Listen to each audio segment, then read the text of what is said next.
The Finance and National Planning Committee retreated to write a report on the Finance Bill 2024 ahead of its tabling next week on the floor of the House. This is after the conclusion of public participation that began on the 15th of May. They got views from you, the Kenyans, on the proposals in the Finance Bill. However, some of you are still skeptical that your views will not be factored in the final document, as Jeff Kirui now reports.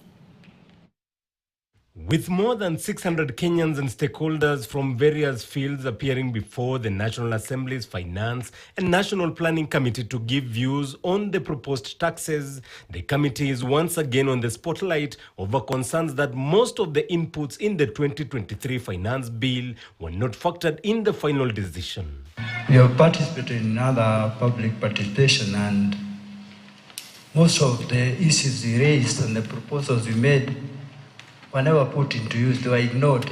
So I declined to make any proposal because I feel whatever we say will not be put into use. In the 2023 Finance Bill public hearings, many stakeholders raised concerns and opposed increasing value-added tax of petroleum products from 8 to 16%, but ended up being effected in the Finance Act that saw prices of fuel increased and subsequent increase in fare prices. Anybody who wants to check proof of public participation, check the Finance Bill of 2023 compared to the Finance Act of 2023. They're not the same document. And the difference between the bill and the act were views that came from the public through public participation.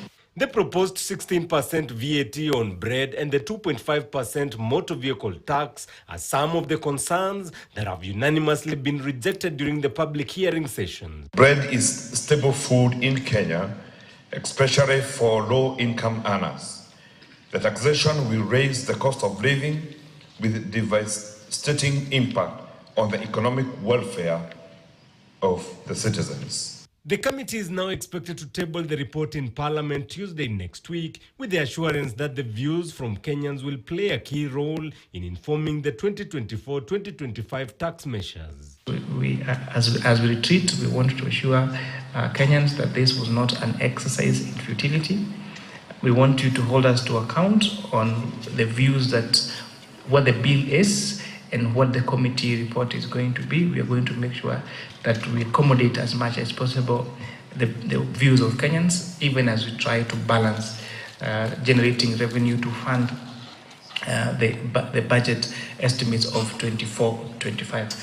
Jeff Kirui, KTN News.